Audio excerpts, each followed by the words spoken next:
Assalamualaikum warahmatullahi wabarakatuh. Halo, selamat sore Bapak-bapak, Ibu-ibu dan juga teman-teman semua yang sedang menonton acara Your Say Talk hari ini. Perkenalkan, saya Aulia Hafisa. Kali ini kita akan talk show begitu ya, akan berbincang mengenai Guide to Get Sustainable Beauty begitu. Nah, saya lihat sudah ada beberapa peserta nih yang ada di ruang Zoom kita pada hari ini untuk menambah ilmu mengenai sustainable beauty begitu. Nah, istilah sustainable beauty ini sendiri sebenarnya masih agak asing begitu ya, masih agak jarang terdengar. Nah, makanya kali ini saya tidak akan sendiri, saya didampingi oleh seorang yang kompeten begitu ya di bidangnya. Ada Dr. Listia Paramita SPKK. Halo Dr. Listia. Halo Mbak Ulia, selamat sore. Halo teman-teman semuanya. Halo, selamat sore. Nah, Ya, sebelumnya saya mungkin menjelaskan background dari Dr. Lisa terlebih dahulu nih, supaya teman-teman mengenal lebih dekat begitu ya dok ya. ya.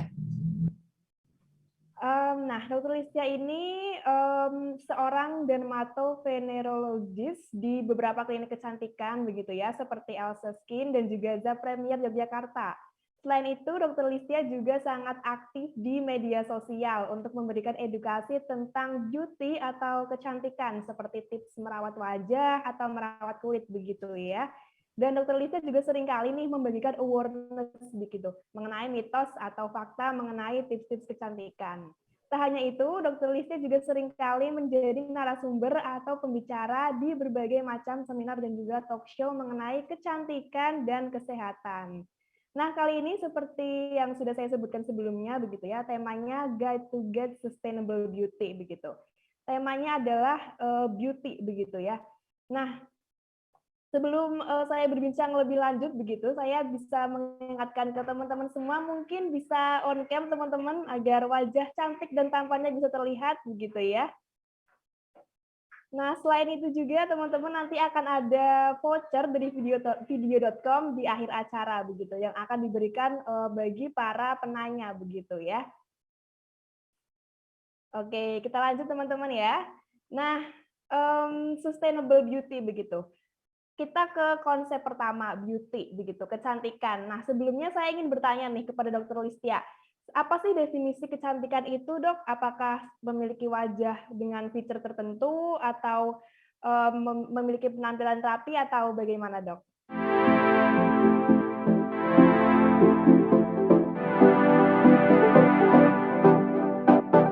Aduh, maaf masih mute ternyata tadi. Oh, Oke, suara saya udah terdengaran? siap, kedengeran, Dok. Oke, jadi kalau kita ngomongin tentang kecantikan, sebenarnya tidak ada. Halo?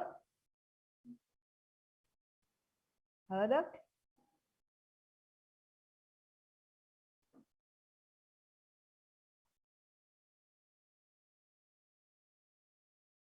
Halo, Dr. Listia? Sepertinya ke mute nih, atau... Bentar, halo? Oh, halo? Oke, sudah, Ya, Dok, sudah terdengar. Baik. oke. Ya. Oke. Jadi kalau kita ngomongin tentang kecantikan, sebetulnya nggak ada apa ya definisi baku tentang kecantikan itu seperti apa gitu. Karena setiap orang, setiap daerah, setiap ras itu mempunyai definisi kecantikan sendiri-sendiri gitu. Intinya kecantikan itu biasanya memenuhi beberapa syarat tertentu. Misalnya look good, jadi terlihat baik gitu di mata yang melihat ya. Pasti karena kalau untuk kecantikan ini kan selera kadang-kadang gitu kan, terlihat baik, terlihat bagus gitu. Kemudian yang paling utama adalah si individu itu harus merasa nyaman dengan dirinya gitu. Karena mau cantik yang gimana pun kalau dia nggak nyaman dengan dirinya sendiri, maka biasanya insecuritiesnya muncul, rasa tidak percaya diri muncul, merasa lebih inferiornya muncul kayak gitu. Jadi dari dalam individu itu sebenarnya harus nyaman dulu dengan dirinya gitu. Perkara orang lain yang melihat ya itu balik lagi ke selera gitu kan. Nggak mungkin kita bisa memuaskan selera semua orang, ibarat kata kasarnya begitu. Tapi kita terutama perempuan ya, wanita itu harus nyaman dulu dengan dirinya sendiri. Kemudian yang kedua adalah individu yang cantik adalah yang bisa melakukan apapun yang positif untuk dirinya, syukur-syukur untuk lingkungan juga bisa berimbas baik gitu. Intinya begitu sih. Oke, yang penting nyaman begitu ya Dok, dan juga bisa Hmm, melakukan apapun yang bisa berimbas ya, positif untuk orang-orang di sekitar begitu ya. betul. Nah, untuk saat ini nih, apa saja sih konsep kecantikan yang ada begitu? Mungkin yang Hmm, dicari-cari oleh masyarakat gitu. Ah, saya hmm. pengen cantik, jadi harus begini-begini tuh Nah, gimana Dok? konstruksi cantik ini sekali lagi itu kan sangat-sangat individual ya, beda-beda banget antar daerah, antar negara, antar suku, kadang-kadang kan konsepnya itu berbeda.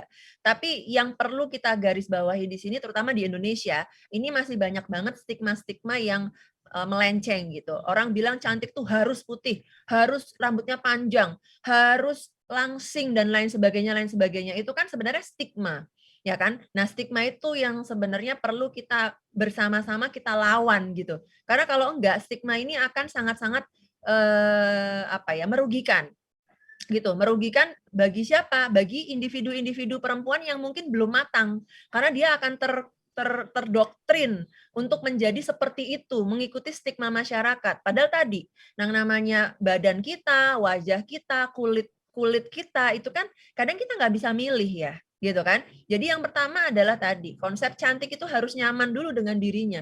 Kalau dia nggak nyaman dengan dirinya, nggak akan muncul tuh inner beauty atau apapun lah, nggak akan muncul. Tertutup dengan insecurity-nya, tertutup dengan kecemasannya dia akan fisiknya, kecemasan dia akan warna kulit dan lain sebagainya. Jadi itu dulu yang harus dibenerin sebenarnya, bahwa yang namanya cantik itu milik semua orang. Gak peduli mau warna kulitnya apa, mau dari suku apa, mau warnanya terang, warnanya sawo matang, mau warnanya gelap, itu semua tuh bisa cantik gitu. Setuju banget Dok. Semuanya Mm-mm. bisa cantik, nggak peduli apa itu warna kulitnya, Yes, physical feature-nya, betul, itu semuanya tuh betul. baik begitu ya, semuanya nyaman. Oke, Dok, kita langsung aja nih ke tema kita hari ini tentang how to get guide to sustainable beauty. Sebenarnya Mm-mm. sustainable beauty itu apa sih, Dok? Sebenarnya untuk sustainable beauty ini memang hal yang cukup baru ya, yang kita dengar gitu kan. Intinya sustainable beauty ini adalah apa ya, kecantikan atau mungkin berkelanjutan, intinya kan begitu. Produk-produk kecantikan yang berkelanjutan. Ini biasanya kaitannya dengan dampak penggunaan produk-produk skincare terutama terhadap lingkungan, kan gitu. Seberapa banyak kita menggunakan, kemudian bagaimana kita mengolah mungkin sampah-sampah kemasan dan lain sebagainya. Nah, itu yang perlu diperhatikan gitu. Oke, Mm-mm. jadi munculnya adanya sustainable beauty ini awalnya adalah karena lingkungan ya, Dok ya?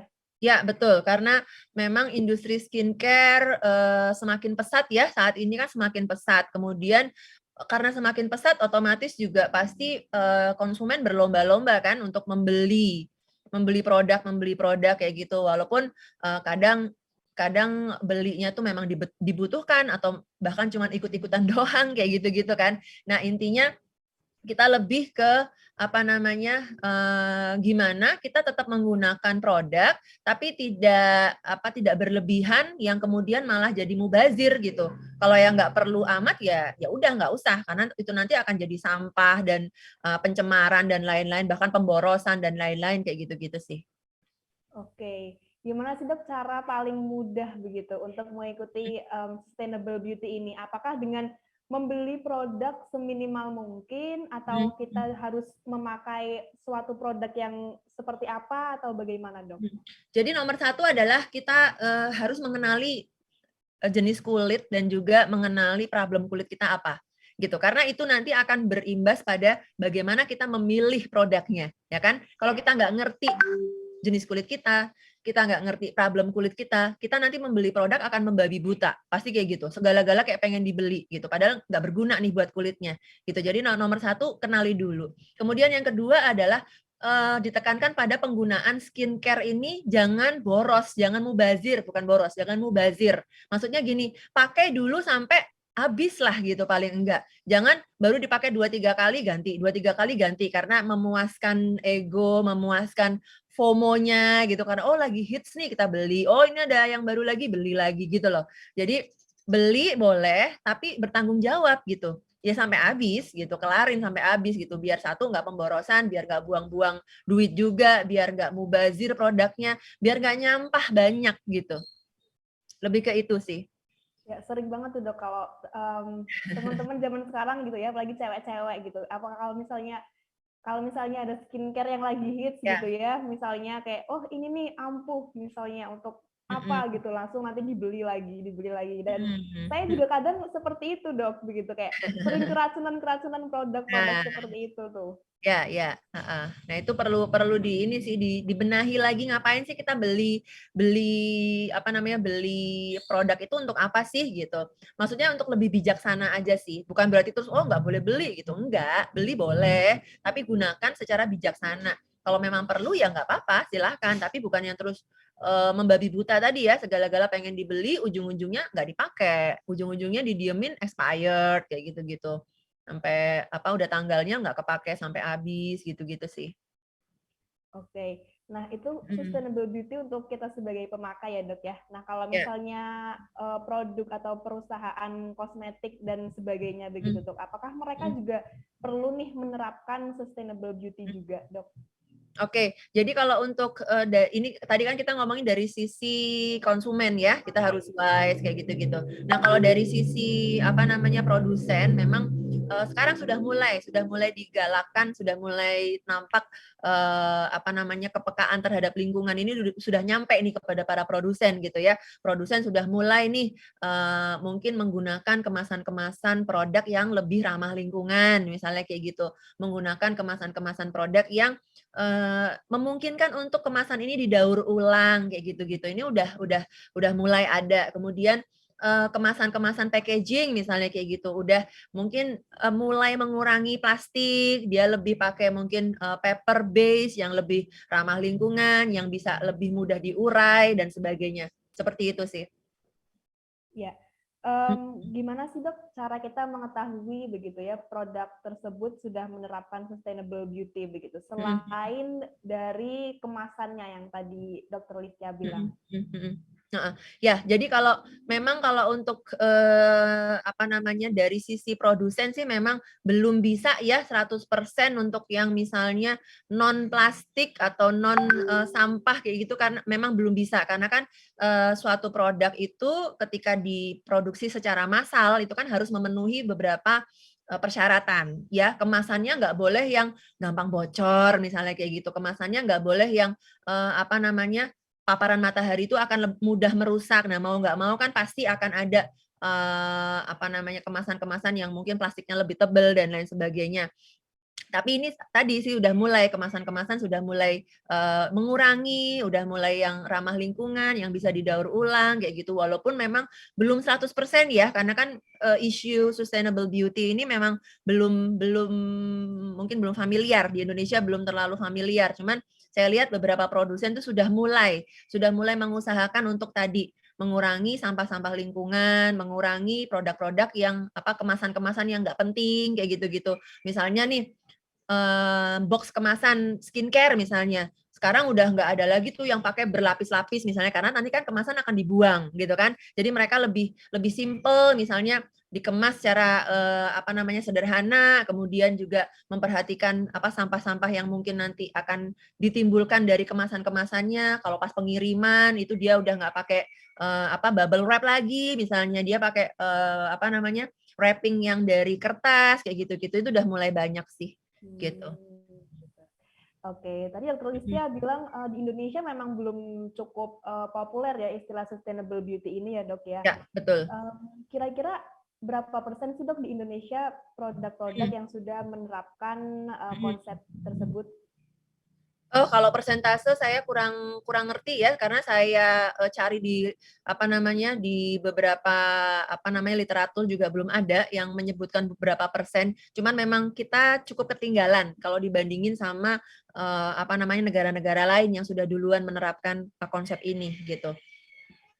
Oke, begitu. Mhm, Nah, kalau, tentang, kemasan-kemasan nih, Dok, tadi yang seperti dokter bilang begitu. mhm, Di Indonesia ini sudah ada belum sih, Dok, pengolahan kemasan begitu? Mungkin sisa mhm mhm. kemasan kosmetik didaur ulang seperti itu, Mhm Dok? mhm. Sebenarnya kalau untuk pendaur ulangan itu udah ada gitu kan, tapi, masih independen ya, masih sendiri-sendiri gitu kan, belum diorganisir misalnya oleh brand tersebut misalnya. Saya baru tahu ada satu brand yang memang dia itu cukup concern dengan apa namanya, sustainable beauty ini, jadi dia bisa mengusahakan untuk isi ulang gitu. Jadi kemasan yang misalnya kemasan botolnya gede gitu, dia bisa nih datang ke counter tertentu untuk isi ulang dengan isi yang sama gitu. Ada tuh beberapa yang sudah menerapkan seperti ini. Tapi balik lagi belum banyak gitu ya, belum banyak. Jadi kita tinggal bawa kemasan yang lama gitu ya, nanti dibersihkan dulu, kemudian di counter itu kita tinggal beli isinya doang nih gitu. Tinggal beli isi bahan aktifnya, apalah shampoo atau lotion atau dan lain-lain gitu. Nah, kemudian kalau di Jogja, nah di Jogja ini ada satu toko yang cukup menarik gitu, dia menyediakan refill untuk, produk-produk skincare sehari-hari. Sampo, sabun, kayak gitu-gitu ada tuh, tapi bukan dikelola oleh brand. Jadi dikelola oleh independen, orang-orang tertentu yang concern terhadap sustainable beauty, ini ada tuh yang menyediakan seperti itu. Jadi kayak misalnya sampo, ya udah kita tinggal ambil atau bawa kemasan sampo kita yang biasa kita pakai, terus tinggal isi ulang di sana gitu. Jadi kita tinggal bayar isinya doang, kita nggak bayar kemasan karena kan kemasannya udah kita bawa gitu. Ada di Jogja ada satu satu toko kayak gitu. Cuman kayaknya belum banyak ya di kota-kota lain kayaknya belum belum belum familiar untuk kayak gitu gitu. Oh, oke, Mm. baik. Ternyata ada ya, sudah ada bermunculan begitu ya, sudah mulai Ada bermunculan. ada. Ada yang kayak gitu. Oke, buat teman-teman nih yang ada di room Zoom ini, kalau misalnya ada pertanyaan, silakan langsung dituliskan saja di kolom chat ya, teman-teman ya. Oke, Mm-mm. lanjut nih, Dok.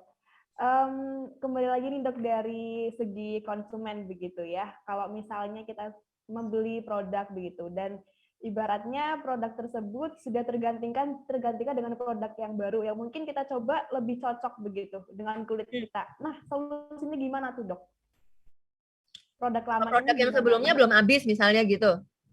Misalnya Nah, begitu. oke, produk yang sebelumnya misalnya kita pakai apa ya, misalnya kita pakai, sunscreen untuk wajah misalnya ya kan, kita pakai sunscreen untuk wajah, terus kita ngerasa, "Oh kok kayaknya nggak cocok ya," terus ganti yang lain, ternyata nemu nih yang cocok. Nah kan produk yang kemarin belum habis gitu, jangan buru-buru dibuang, pakai aja untuk area badan yang lain, contoh tangan, kaki gitu. Tangan, kaki kan relatif nggak sesensitif kulit wajah ya, jadi dia biasanya terima-terima aja tuh dikasih apa-apa masih oke gitu, daripada dibuang pakai aja untuk area badan yang lain gitu. Atau misalnya boleh tuh dihibahkan kepada keluarga terdekat atau teman misalnya kayak gitu. Misalnya ada yang lebih cocok atau mungkin teman kita ada yang oh aku cocok nih pakai ini ya udah kasih aja gitu. Daripada kita buang mubazir nggak ada gunanya gitu. Jadi bisa kita alokasikan untuk hal yang lain, dipakai untuk area tubuh yang lain atau mungkin dihibahkan juga nggak masalah sih. Oke, bisa tuh ya berarti kalau misalnya sunscreen bisa diterapkan di area yang lain begitu selain di area wajah begitu ya. Nah, Mm, mm, mm, Dok, mm. kemudian apakah sustainable beauty ini nantinya ke depan akan menjadi masa depan nih bagi dunia kecantikan begitu, Dok? Eee, harapannya begitu ya, karena kan makin makin tadi sih, apa namanya, konsumen ini kan makin banyak permintaan, kemudian industri skincare juga makin berkembang. Seharusnya mulai dipikirkan ini nanti sampah-sampahnya akan kemana, ini nanti kemasan-kemasannya akan gimana, jangan sampai, ini mungkin isu lingkungan jatuhnya ya, lingkungan jadi terpapar dengan apa namanya, bahan-bahan, yang susah diurai, yang nggak bisa apa namanya, di-recycle dan lain sebagainya. Harusnya sih makin makin ke depan nanti baik dari sisi produsen, dari sisi konsumen juga akan lebih bijak gitu dalam menggunakan produk-produk, kemudian bagaimana mulai memikirkan bagaimana nanti kemasan ini akan diperlakukan setelahnya gitu ya. Kalau udah habis nanti di-pooling kemana, terus mau diapain, gitu harusnya udah mulai dipikirin sih, gitu. Oke, begitu. Nah, kalau misalnya di dunia kecantikan sendiri, apakah sustainable beauty ini menjadi hot topic, Dok? Atau sebenarnya ya masih sedikit-sedikit aja yang bahas gitu? Balik lagi sih karena tadi ya di Indonesia kan ini isu ini belum terlalu gencer gitu kan, jadi kita baru-baru aja kan mendengar isu ini gitu. Jadi memang belum terlalu banyak, masyarakat yang aware tentang ini gitu. Tapi sudah mulai ada, tadi kan ada toko-toko khusus, ada brand-brand skincare yang mulai memberlakukan isi ulang kayak gitu-gitu, kemudahan-kemudahan kayak gitu, walaupun belum banyak ini harus diapresiasi sih menurut saya. Oke, baik. Mhm. Nah, Dok, rupanya sudah ada beberapa teman-teman yang ini memberikan pertanyaan begitu ya. Kalau saya langsung bacakan nggak apa-apa nih, Dok? Ya, Biar boleh langsung boleh, heeh. dijawab gitu ya. Assalamualaikum, Dok. Bagaimanakah cara kita memilih penggunaan skincare yang tepat khusus kulit sensitif? Apakah harus gunakan skincare yang memiliki kandungan tertentu? Ini ke skincare gitu ya. Oke, bisa Mhm. dijawab, Dokter? Oke, jadi kalau untuk kulit sensitif ini sebenarnya harus ditelaah lagi, sensitifnya itu bagaimana, gitu. Karena kulit sensitif itu, definisinya akan luas gitu, sensitif yang bagaimana, apakah sensitif mudah kering, sensitif mudah kemerahan, sensitif mudah iritasi, atau sensitif mudah berjerawat, karena nanti pemilihannya akan beda-beda gitu. Jadi intinya kalau untuk kulit sensitif, gambaran secara umum ya, ini secara umum aja. Pemilihan skincare-nya adalah pilih yang gentle, dimulai dari sabunnya misalnya, pemilihan sabunnya, jangan milih sabun yang keras, yang mungkin kadar antiseptiknya terlalu tinggi, yang nantinya akan bikin kulit kering, kulitnya lebih ketat, ketarik kayak gitu-gitu. Nah, biasanya sensitifnya akan ter-trigger tuh kalau milih yang kayak gitu. Jadi harus milih yang gentle, yang efek melembabkan kulitnya juga lebih baik gitu kan. Kemudian pilih pelembab-pelembab yang sesuai untuk jenis kulitnya, yang tidak terlalu banyak misalnya kandungan fragrance-nya atau parfumnya, nggak terlalu wangi, kayak gitu-gitu ya. Kemudian kalau misalnya memang sensitif terhadap kandungan-kandungan tertentu, ya itu dihindari, contohnya paraben, SLS, SLS itu dihindari. Bukan berarti paraben dan SLS atau SLS itu berbahaya, bukan. Tapi pada kulit sensitif, karena kulitnya ini reaktif terhadap kandungan-kandungan tertentu, jadi kalau misalnya memang bereaksi berlebihan terhadap kandungan tadi ya dihindarin, pilih yang lain gitu.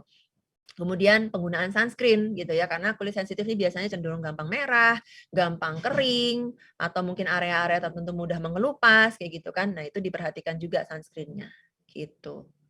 Oke, begitu. Jadi harus banyak yang diperhatikan begitu ya untuk kulit sensitif, mulai Ya, dari tadi betul. sabun cuci wajahnya, kemudian bahan-bahan atau ingredient dari skincare kita, sampai dengan penggunaan sunscreen juga perlu ya. Oke, lanjut. Masih tentang pertanyaan tentang kulit juga, Dok. Saya lanjutkan ya, Dok ya. Untuk kulit oily dan bekas jerawatnya merah, curhat nih kayaknya memakai suatu produk nih, Dok. Selain pakai skincare ampul Skin 1004, produk lain yang bisa membantu meredakan bekas jerawat memerah apa nih, Dok? Begitu. Minta rekomendasi produk ternyata.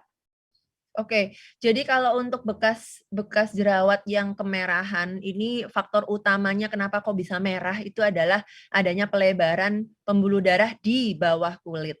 Jadi kalau merahnya ringan, itu masih bisa memang diatasi dengan produk-produk skincare over the counter. Misalnya cari yang mengandung niacinamide, ada vitamin C, itu masih bisa mengatasi. Dan jangan lupa pakai sunscreen.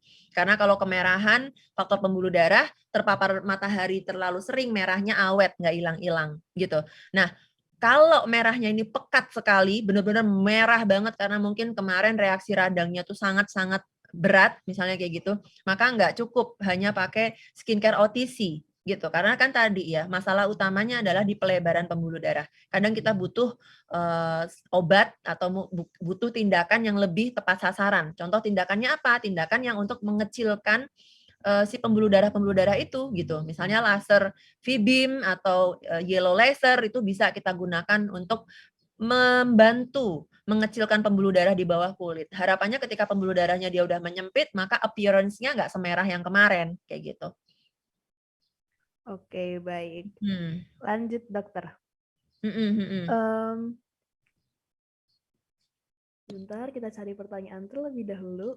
Nah, ini, ada lagi yang bertanya begitu, Dok. Apakah dalam penggunaan skincare untuk pribadi dalam aktivitas sehari-hari, seseorang harus assessment dulu atau konsultasi dulu ke dokter kecantikan begitu ya maksudnya.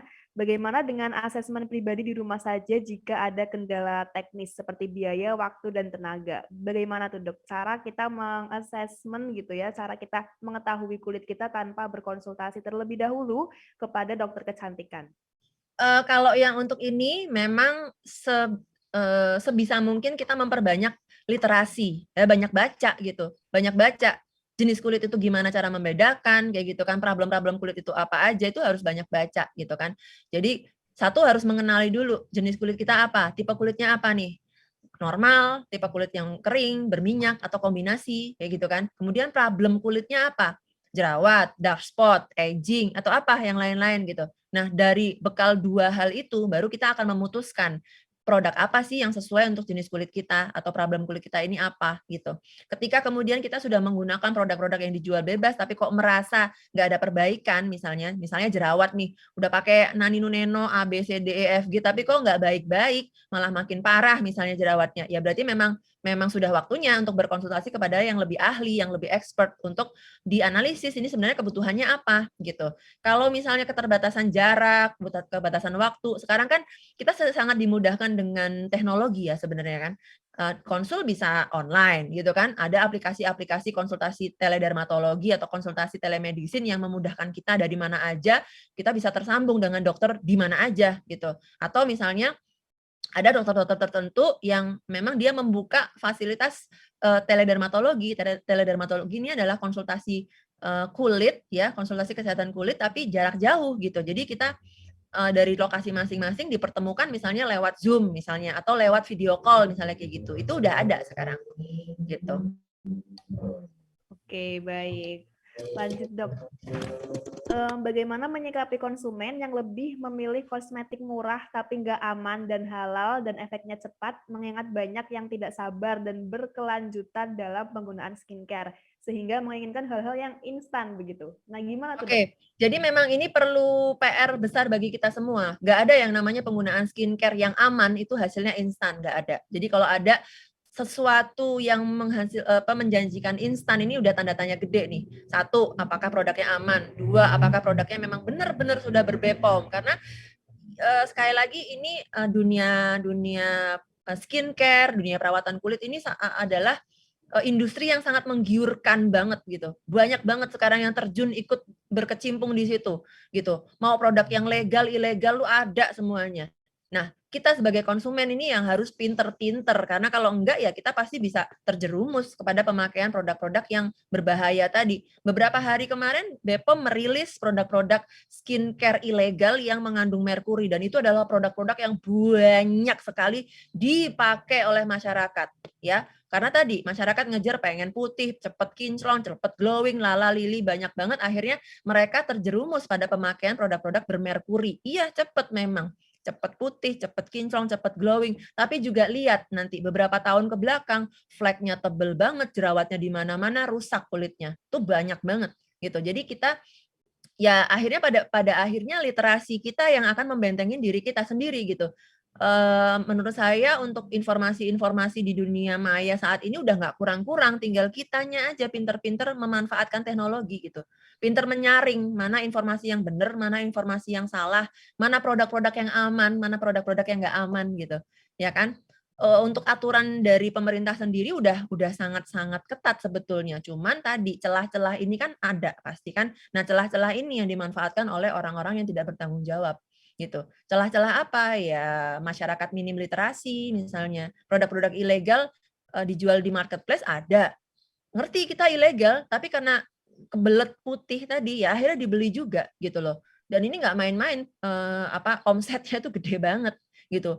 Kita tiap hari dokter kulit itu pasti menerima hampir tiap hari tuh efek samping dari produk-produk ilegal ini sangat banyak. Tanya deh ke setiap dokter kulit itu pasti pernah ketemu sama korban-korbannya. Tapi kenapa sampai saat ini masih jalan terus? Ya tadi, sekali lagi literasinya masih sangat minimal. Orang nggak peduli. Misalnya BPOM menyidak gudang skincare ilegal, nggak peduli, mereka nggak baca beritanya. Padahal itu beritanya ada terus gitu di TV, di media sosial, di koran, dia kan di mana-mana portal berita tuh disiarin, tapi orang nggak baca itu. Yang mereka baca apa? Produk skincare A glowing dalam 1 hari, produk skincare B dijamin putih dalam waktu 7 hari, itu yang dibaca gitu. Jadi ya tinggal kitanya mau membaca atau mau mengumpulkan informasi yang benar apa enggak sih sebenarnya gitu. Oke, Dok. Mm-mm. Sependapat sih, Dok, karena memang sesuatu yang instan tuh pasti ada ujung-ujungnya gitu, ada efek Ya, sampingnya dan pasti, segala pasti. macamnya. Mm-mm. Pasti. Dan sekali lagi mindset masyarakat Indonesia ini masih banyak yang salah kaprah gitu. Dikiranya dengan memakai skincare itu akan mengubah kulitnya. Jadi kadang-kadang ada tuh omongan-omongan nggak enak. Kamu udah pakai skincare bertahun-tahun kok nggak putih-putih? Loh ya, pakai skincare tuh memang bukan buat putih, untuk perawat kulit biar sehat gitu loh. Salah kalau pakai skincare kok biar putih tuh nggak ada. Ya kalau biar putih dicat aja tuh, diguyur pakai cat tembok putih noh gitu. Tapi kan itu mindset yang masih banyak banget dipikir sama dicerna orang tuh kayak gitu. Makanya mungkin teman-teman, mungkin kalau teman-teman yang di sini udah enggak ya, mungkin karena literasinya lebih bagus. Tapi coba lihat masyarakat sekitarnya. Pasti pernah ketemu sama orang yang mukanya putih, lehernya hitam. Pasti pernah, nggak mungkin enggak. Nah, itu menunjukkan bahwa yang dikejar hanya putihnya aja, tapi mereka nggak peduli dengan kesehatan kulitnya. Itu. Baik, betul. Kembali lagi ke beauty standard yang putih dan segala macam sehingga Yes, memakai produk-produk yang betul, instan begitu ya. betul. Baik. Tapi sebenarnya memang apakah ada, Dok, produk yang bisa memutihkan gitu? Nggak Sebenarnya ada. apakah? Nggak ada ya, Dok? Gini, yang namanya warna kulit itu adalah genetik. Sampai detik ini teknologi dunia medis itu belum sampai pada manipulasi genetik gitu. Kalau manipulasi genetik bisa, kita bisa mengatasi penyakit-penyakit genetik yang lain gitu loh. Tapi ternyata kan belum bisa gitu. Jadi sebenarnya warna kulit itu tidak bisa kita ubah. Kayak saya misalnya ini sawo mateng, terus saya minta pengen putih kayak orang Korea, ya diketawain ayam yang ada saya, ya nggak mungkin lah. Mencerahkan bisa nggak bisa, karena setiap kita itu punya ton warna alami kulit kita semula itu seperti apa tuh bisa. Misalnya paling paling cerahnya kita itu kita bisa lihat di lengan dalam atau dada bagian dalam ini, karena area itu kan selalu tertutup kan. Nah itu patokan kita di situ. Bisa nggak dicerahin sampai segitu? Ya bisa gitu. Caranya gimana? Caranya ya dirawat, kemudian diperlakukan sama seperti area yang ketutup ini gitu. Muka ditutup, tangan ditutup, semuanya ditutup gitu. Nanti bisa cerahnya sama seperti area yang ditutup ini. Tapi kan kadang-kadang kita keterbatasan, ya kan? Kan misalnya kayak kan saya nggak pakai cadar, jadi muka saya pasti kebuka gitu kan. Nah, caranya gimana biar seenggaknya nggak menggelap dengan paparan matahari? Pakai sunscreen gitu. Sunscreennya bukan yang cuma seujung jari dipakai seluruh wajah, nggak, ada takarannya. Kapan diulang lagi gitu-gitu loh. Jadi ada hal-hal yang memang perlu diusahakan gitu.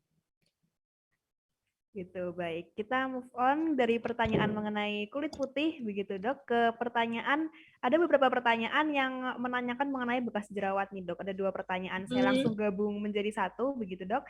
Izin bertanya, ingredients yang ampuh menghilangkan bekas jerawat apa ya, Dok? Lalu apakah betul alfa-arbutin tidak boleh ditumpuk pemakaiannya dengan retinol? Itu yang pertama. Kemudian yang kedua, apakah perlu membeli produk yang bisa diminum untuk meredakan bekas jerawat? Misal produk Glow Me Skin Nura yang kapsul. Kira-kira berapa persen produk seperti itu mempengaruhi?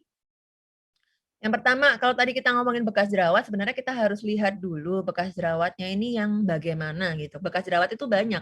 Ada bekas jerawat yang kecoklatan, ada bekas jerawat yang kemerahan, ada bekas jerawat bopeng, ya kan? Ada bekas jerawat yang keloid, ada yang papular scar. Jadi kalau kita ngomongin bekas jerawat, itu kita harus lihat dulu itu.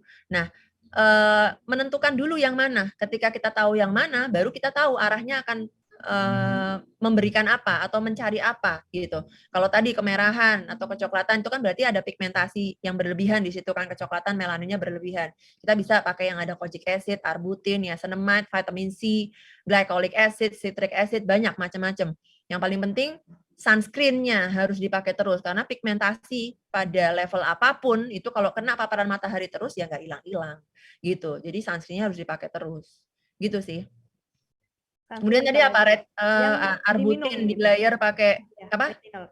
Oke, Katanya yang arbutin di layer albutin pakai retinol. retinol boleh apa enggak? Boleh-boleh aja asal kulitnya kuat gitu. Kalau kulitnya bisa beradaptasi, kulitnya kuat ya boleh, nggak masalah gitu. Kemudian apakah perlu produk yang diminum? Enggak perlu. Menghilangkan bekas jerawat itu ya pakai yang lokal di situ gitu. Yang diolesin di situ yang harus yang cukup kuat.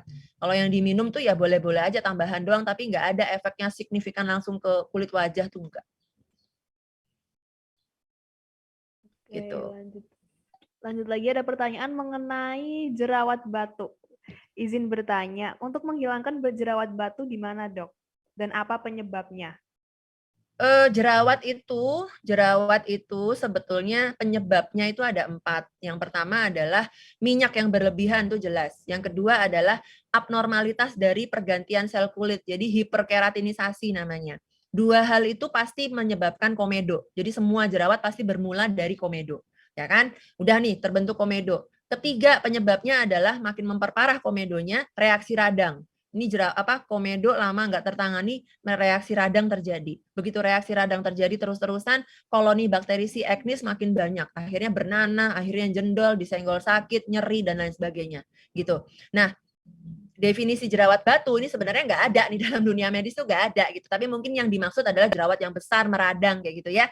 Kalau dia udah sampai besar meradang nggak hilang-hilang pakai produk yang dijual bebas, maka saatnya konsultasi ke dokter untuk diberikan obat yang lebih tepat sasaran, yang lebih kuat untuk segera meredakan reaksi radangnya, meredakan reaksi kemerahannya gitu. Karena ketika jerawat radang dibiarin terus-menerus pasti akan ada berbekas. Ya, bekasnya bisa tadi warna merah, warna coklat atau perubahan pada kontur kulitnya, tekstur kulitnya berubah.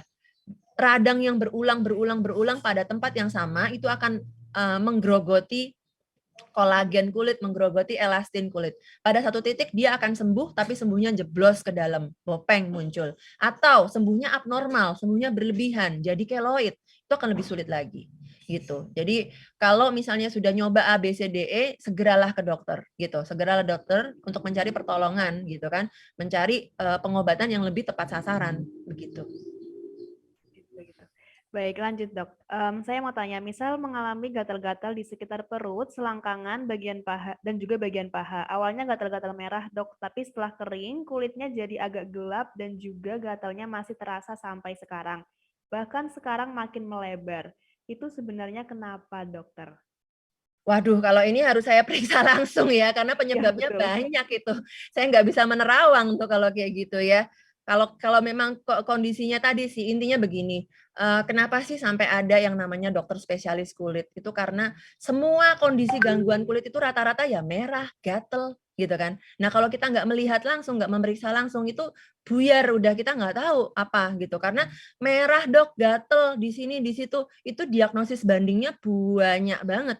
Diagnosis bandingnya itu banyak banget. Contoh gatal di selangkangan. Apakah gatalnya karena iritasi? Apakah karena infeksi jamur? Atau tadinya cuma iritasi biasa tapi ketambahan ada infeksi bakteri? Nah itu udah beda lagi gitu kan. Kenapa sampai menghitam? Karena reaksi inflamasinya atau reaksi peradangannya terjadi berulang-ulang. Reaksi peradangan yang berulang-ulang akan memicu sel-sel melanosit untuk memproduksi melanin lebih banyak. Akibatnya ketika sembuh terlambat, sembuh tapi gosong gitu, sembuh tapi hitam-hitam gitu loh. Apakah kalau ditangani lebih cepat nggak jadi hitam-hitam? Iya, bisa. Ketika ditangani lebih cepat, maka reaksi radangnya tertangani dengan cepat, segera, maka efek lanjutannya itu nggak terjadi, gitu loh. Jadi kalau tadi memang ada keluhan, jangan ragu untuk ke dokter gitu. Karena memang kondisi kulit ini kadang-kadang dianggap sepele, tapi kalau dilanjut-lanjutin nggak diatasi, yang ganggu juga pada akhirnya, begitu. Oke, baik. Ada lagi yang bertanya, dok, mengenai minuman yang sedang hits sekarang gitu ya. Kolagen. Apakah meminum kolagen yang sedang tren sekarang memiliki manfaat untuk menolong perawatan dari dalam dan mencerahkan kulit atau hanya overclaim saja? Nah, ini sedang beredar nih, dok. Maksudnya ramai diperbincangkan minuman-minuman kolagen seperti itu. Ya. Jadi kalau untuk minuman kolagen ini, apakah dia berefek pada kulit? Ya, dia berefek pada kulit. Sebatas apa? Jadi dia akan memperbaiki 1, kelembapan kulit. 2, elastin kulit dia akan membaik. Jadi harapannya kulit akan lebih kenyal, kulit akan lebih lembut, lebih lembab kayak gitu bisa. Tapi kalau klaim sampai ke efek kuratif, mengobati ini, mengobati itu, misalnya mengobati jerawat, mengobati flek, mengobati stretch mark, itu over klaimnya banget, cenderung ke halu yang ada gitu. Kalau melembabkan kulit dan lain-lain masih oke lah karena kan isinya antioksidan, isinya vitamin, ditambah ada kolagen terhidrolisis, itu memang bisa memperbaiki kondisi kulit tapi bukan efek mengobati gitu. Kalau mengobati nggak akan mungkin. Memperbaiki kondisi iya, melembabkan, melembutkan kulit iya, tapi untuk efek sampai ke mengobatinya enggak. Oke, lanjut dokter. Mhm. Ada yang juga bertanya begitu mengenai wajah berminyak. Wajah berminyak itu disebabkan oleh apa ya dok? Apakah karena efek bedak atau gimana dok? Jadi di daerah panas itu minyaknya banyak sekali dok, dan cara menghilangkan minyak itu bagaimana? Begitu. Apakah dengan sering cuci Satu muka genetik, atau gimana? satu jelas pasti faktor genetik. Kan makanya ada tipe kulit yang berminyak tadi kan. Ya genetiknya memang dia kelenjar minyaknya lebih gede-gede, populasi kelenjar minyaknya lebih banyak, ya gitu kan. Jadinya produksi minyaknya juga lebih banyak. Apakah bisa dikontrol? Bisa. Caranya dengan produk-produk yang bisa sebum controller gitu ya, pakai produk-produk yang mengontrol minyaknya. Kemudian jangan lupa tadi dari lifestyle sehari-hari itu akan ngaruh banget gitu. Udahlah kulitnya berminyak, tapi misalnya begadang mulu gitu kan, drakor sampai subuh, ya udah minyaknya tambah banyak gitu. Udah tahu kondisi kulitnya berminyak, makan junk food tiap hari, makan boba tiap hari, ya minyaknya tambah banyak juga gitu. Jadi jangan dilupakan lifestyle sehari-hari ini justru memegang peranan penting gitu. Pegang peranan penting banget untuk mengontrol minyaknya dari lifestyle sehari-hari. Jangan hanya mengejar pakai apa gitu, tapi dari lifestyle-nya sendiri masih morat-marit, masih amburadul ya, efeknya jadi nggak terlalu optimal jadinya, penggunaan produk jadi nggak benar-benar optimal bekerja gitu sih. Jadi mengenai lifestyle seperti apa yang kita makan juga ternyata berpengaruh ya dok untuk Ngaruhnya kondisi banget. kulit dan juga Iya. gitu. Mhm. Baik-baik. Nah, lanjut nih dok. Pertanyaan selanjutnya. Oh, masih ada yang bertanya tentang ini nih dok, tentang putih gitu, menjadi putih begitu. Ada yang Mhm. bertanya tentang infused whitening atau suntik putih. Nah, itu gimana tuh dok? Secara medis tidak ada istilah itu. Dunia medis, dunia kesehatan kulit tidak mengenal yang namanya suntik putih, suntik whitening. Itu semua adalah sebutan-sebutan marketing aja yang kemudian dibawa gitu oleh banyak orang gitu. Suntik putih, suntik whitening, padahal sebenarnya dalam dunia medis itu tidak ada. Apa sih yang disuntikin di situ? Yang disuntikin adalah vitamin, ya kan, antioksidan gitu. Apakah boleh? Boleh, nggak apa-apa. Suntik itu nggak masalah. Tapi ya klaim-klaim berlebihan di belakangnya ini yang menjadi masalah karena orang jadi, loh aku udah suntik 10 kali kok nggak putih-putih dok kayak gitu. Padahal dia suntiknya di tempat lain, tapi komplainnya ke saya misalnya. Ya kan, dok saya udah suntik vitamin C 10 kali tapi kok nggak putih-putih. Loh ya siapa yang bilang suntik vitamin C bisa bikin putih gitu kan. Suntik vitamin C itu memang untuk memperbaiki level kadar vitamin C dalam tubuh, iya. Ketika level vitamin C-nya baik di dalam tubuh ya otomatis pasti regenerasi, metabolisme sel-sel akan lebih baik gitu kan. Outputnya perbaikan di warna kulitnya lebih terang, lebih cerah, itu iya. Tapi apakah selalu terjadi? Enggak. Itu efek bonus soalnya. Efek bonus itu ya kadang muncul, kadang enggak gitu. Makanya kadang ada orang yang baru suntik 5 kali cerahan, ada yang suntik sampai 20 kali kok nggak cerah-cerah ya dok, ya memang enggak, kadang muncul kadang enggak tadi. Jadi hati-hati dengan klaim-klaim gimmick-gimmick yang sekarang digembar-gemborkan, apalagi kayak suntik kromosom, itu nggak ada, itu dalam dunia medis nggak ada itu suntik kromosom. Ya, gimana caranya suntik kok bisa berpengaruh pada kromosom tuh nggak akan bisa. Kalau misalnya memang teknologi medis kita itu sudah sedemikian advance, sudah sedemikian canggihnya sampai kita bisa memodifikasi kromosom, maka nggak ada lagi gangguan-gangguan kromosom yang terjadi karena kita bisa koreksi. Tapi ternyata kan enggak, kita belum sampai ke situ gitu. Sekali lagi itu gimmick. Gimmick. Oke, Mhm. baik. Lanjut dokter. Bagaimana pendapat dokter tentang pembelian skincare share injar karena ingin mencoba dan belum tentu cocok untuk kulit kita? Nah, ini dok, kalau misalnya kita beli share injar gitu ya, karena kita istilahnya mau nyoba dulu nih. Kan itu juga salah satu upaya untuk sustainable beauty begitu ya, supaya kita nggak buang-buang nantinya kalau misalnya nggak cocok gitu. Gimana tuh, Dok? Pada prinsipnya sih saya bukan yang menentang gitu, enggak. Boleh-boleh aja share in jar tuh boleh-boleh aja. Cuman yang perlu diperhatikan adalah kesterilan dari jar yang akan dipakai nantinya. Apakah dari penjualnya misalnya benar-benar mensterilkan dengan baik. Apakah benar-benar yang dipindahin ke dalam pot itu atau ke dalam jar yang baru itu memang hanya murni dari produk itu doang, nggak ada campuran yang lain kayak gitu-gitu kan. Nah, itu yang perlu diperhatikan gitu. Oke, ada lagi pertanyaan dokter Mhm. mengenai komedo. Bagaimana sih, Dok, cara mengatasi atau menghilangkan komedo hitam begitu? Komedo hitam, pakai produk-produk yang mengandung salicylic acid, pakai produk-produk yang mengandung AHA, BHA, apalagi ya, sulfur itu boleh, atau misalnya menggunakan apa namanya, home peeling itu juga bisa membantu kayak gitu-gitu. Yang paling penting justru sebenarnya kenapa komedonya muncul terus gitu, itu yang perlu diperhatikan sebetulnya. Ibarat kata misalnya nih rumah saya bocor gitu kan, rumah saya bocor, airnya tentu kemana-mana kan, gojros terus karena bocor. Nah, pasti yang harus diperhatikan adalah kenapa kok bocor ya? Kenapa bocor? Harus cari tahu kan penyebabnya apa. Oh ini nih gentengnya ada yang terbang, ketiup angin misalnya. Oke, ganti genteng baru, ditutup lagi bocornya. Bukan, oh bocor nih, aku harus pakai ember apa ya? Aku harus nampung pakai ember apa yang bagus gitu. Sama kayak tadi komedo. Komedo pakai apa ya? Iya bener pakai apa, tapi kemudian agak mundur ke belakang. Kenapa komedonya muncul terus gitu. Analoginya begitu. Jadi nggak hanya bingungi pakai apa, tapi kita juga bisa mencegah supaya komedonya nggak muncul lagi. Gitu sih. Begitu, mencegah komedo itu dengan membersihkan wajah yang rajin, seperti itu ya, Dok? Iya, pakai skincare rutin, lifestyle-nya diatur, kayak gitu-gitu. Karena kan komedo sebenarnya jerawat juga, tapi yang tipe belum meradang. Jadi dia yang kastanya paling rendah tuh ya komedo itu. Jerawat yang kastanya paling rendah itu adalah komedo. Gitu. Oke, baik, Dok. Pertanyaan selanjutnya.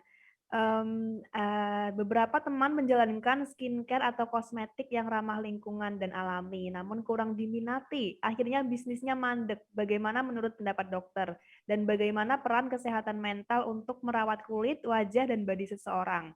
Kadang beauty standar malah mengganggu well-being and happiness seseorang. Kalau tentang apa namanya tadi produk-produk apa skincare alami ya? Menjalankan, oh ya, menjalankan bisnis skincare alami. Mungkin dari bahan-bahan alami, Dok, seperti itu.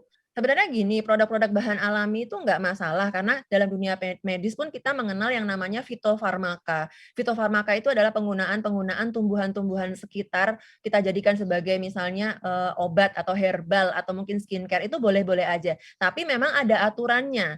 Penggunaannya harus terstandar. Nggak bisa misalnya saya tiba-tiba ambil daun apa gitu, saya tumbuk, saya ini itu, tapi nggak ada maksudnya nggak ada evidence base-nya. Ini nggak tahu nih efeknya gimana, persentasenya seperti apa. Nah, itu juga kurang betul gitu. Jadi skincare alami itu boleh-boleh aja asal semuanya terstandar gitu sih. Kemudian apa tadi yang kedua ya? Tentang bagaimana beauty standar efek mental Oke. health gitu, Nah, makanya mental beauty health. standar itu yang tadi saya sampaikan di depan gitu, beauty standar itu kan sekarang sudah mulai melenceng ya, mulai melenceng jauh dan sebenarnya ini juga efek dari banyak faktor gitu. Satu, faktor inferior karena kita dulu pernah dijajah kulit putih gitu kan. Jadi sampai detik ini masih menganggap kalau kulitnya nggak putih itu berarti jongos lah, babu lah, nggak priayi kayak gitu. Karena yang kulitnya lebih terang ini yang menjadi ningrat, yang dia itu lebih kaya, yang dia itu lebih cantik dan lain sebagainya. Faktor kedua adalah faktor media. Saya masih ingat banget dulu zaman saya kecil tuh ada iklan skincare tertentu si kembar Santi dan Sinta, si Santi kulitnya nggak seputih Sinta, akhirnya pakai produk ini kulitnya sama-sama putih. Nah itu nancep banget di kepala saya dan pasti juga di anak-anak yang lain gitu. Akhirnya terbentuk bahwa oh harus putih ya, oh harus terang ya kulitnya. Padahal kan itu enggak. Jadi ini stigma ini sebenarnya andil dari berbagai macam pihak loh gitu. Termasuk media pun juga ternyata melenceng gitu. Ternyata media pun juga ikut-ikut nge-brainwash kita nih anak-anak kecil yang dari dulu kena paparan-paparan kayak gitu juga akhirnya menganggap bahwa itu adalah yang benar padahal kan enggak. sekali lagi stigma kecantikan itu harusnya udah nggak ada lagi karena cantik itu milik semua orang. Cantik itu bukan perkara milik oh si yang bule, oh si yang keturunan keturunan Caucasian misalnya, oh yang rambutnya keriting, oh yang rambutnya lurus, atau oh yang badannya langsing kayak gitu-gitu kan enggak gitu loh. Jadi sebenarnya semuanya bisa cantik, tinggal kitanya sendiri sebetulnya nyaman apa enggak sama diri kita. Sebetulnya untuk konstruksi-konstruksi stigma-stigma itu akan mental kalau misalnya di individu-individu ini nyaman dengan dirinya gitu. Lah aku udah nyaman kok dengan diriku sendiri, ya ngapain aku harus mengikuti konstruksi sosial yang beredar gitu. Mungkin ini sebenarnya ada kajian yang lebih mendalam, biasanya psikolog, kemudian peran-peran dari disiplin ilmu yang lain ini bisa bisa mungkin kita bisa ngobrol bareng gitu untuk bersama-sama melawan stigma-stigma negatif ini karena jujur ini sangat-sangat meresahkan banget. Banyak banget saya ketemu sama anak-anak remaja yang dia datang ke praktek saya itu dengan satu kalimat, "Dok, gimana cara bikin putih kulit saya?" Gitu. Jawaban saya cuman kalau pas lagi guyon-guyon, "Aduh nggak tahu ya gimana cara bikin putih." Lah orang kulit saya aja begini, kalau saya tahu cara mutihin kulit, nih kulit saya udah putih nih kayak artis Korea. Ternyata enggak nih kulit saya ya sawo matang kayak gini, namanya suku Jawa ya beginilah gitu. Jadi harus ceramahnya panjang lebar. Ternyata stigma itu bahkan udah sampai ke level anak-anak remaja insecure sama warna kulitnya, bayangin. Ya, ini PR siapa? PR kita semua. PR kita semua. Karena kalau kita nggak bareng-bareng melawan ini ya nggak bisa gitu. Siapa aja ya kita semua dalam disiplin ilmu apapun gitu. Harus mau atau harus bisa membantu bareng-bareng untuk paling enggak mengeliminasi stigma-stigma negatif ini gitu. Supaya nggak makin-makin nggak makin-makin nancep ya di anak-anak ini kan repot ya kalau anak-anak kecil aja, anak-anak remaja aja udah mikirnya aduh gimana mutihin kulit, aduh ini gimana, kok kulit saya beda dan lain sebagainya. Gitu sih. Oke, terakhir nih dok, karena pasti tidak sedikit gitu ya yang datang ke dokter buat tanya putih dan sebagainya gitu. Nah, ada yang bertanya juga nih dok, pas banget, gimana cara mengedukasi anak-anak gitu ya, anaknya atau remaja-remaja, kalau misalnya kulit mereka itu yang terbaik gitu, nggak perlu jadi putih lagi. Nah, ini biasanya juga harus dimulai dari keluarga. Banyak kan, nih kadang-kadang nih contoh, nih ada ibu baru lahiran. Ada yang tetangga, kakek, nenek, oma, opa nengokin, aduh kok kulitnya gelap ya, nggak kayak ibunya, kok kayak kulit ayahnya.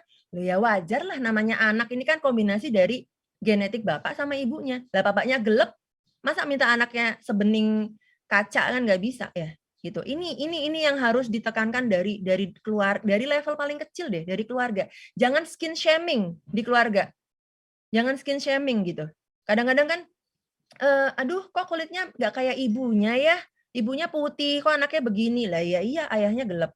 Atau kok bapak ibunya begini, kok anaknya begini. Oh kok nggak kayak kakaknya ya, kakaknya putih. Yang ini kok kayak ibunya coklat gitu. Nah itu kan ganggu banget nih saya risih banget sumpah. Jujur saya tuh risih banget kalau ada yang bilang kayak gitu tuh kayak aduh gimana sih ini gitu. Akhirnya apa? Akhirnya ibu-ibu ini karena nggak tahan dengan bully-bulian, ini pada nyari pemutih bayi. Sakit jiwa nggak? Nyari pemutih badan bayi. Ada dok, ada. Ada pemutih badan bayi, ini ibu-ibu saking terobsesi bikin anaknya kulitnya jadi terang, ada. Saya kaget dan marah dan emosi dan campur aduk, sedih juga. Karena apa? Karena saya ngelihat sendiri dan ada efek sampingnya. Kebayang nggak bayi dilulurin sebadan badan, akhirnya datang ke saya dalam kondisi merah sebadan badan karena apa? Iritasi, gitu. Ada Wow. dok kayak gitu, ada. Ada ya, Orang oke. saya lihat sendiri depan mata saya, gitu. Ini habis diapain, kok merah-merah semuanya sebadan badan. Iya dok, kemarin soalnya beli lotion pemutih, katanya ini untuk bayi, ini itu. Iya dok, kemarin soalnya dikasih parem biar kulitnya putih. Gila kan? Gila.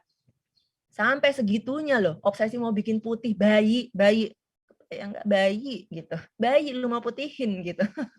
Sakit nggak? Sakit. Ya sesakit itu komunitas kita, sesakit itu masyarakat kita. Makanya saya selalu keluar kayak kok gini, koar-koar saya pasti nggak banyak kedengeran kalau nggak dibantu digaungkan oleh teman-teman, karena akun saya akun kecil gitu kan. Saya sebisa mungkin selalu bilang, "Nggak ada yang salah dengan warna kulitmu, apapun itu," gitu. "Kamu mau protes, protes ke Tuhan," gitu. Karena yang bikin kulit kita jadi kayak gini, warna kulit kita, itu genetik. Yang kasih siapa? Yang kasih Tuhan.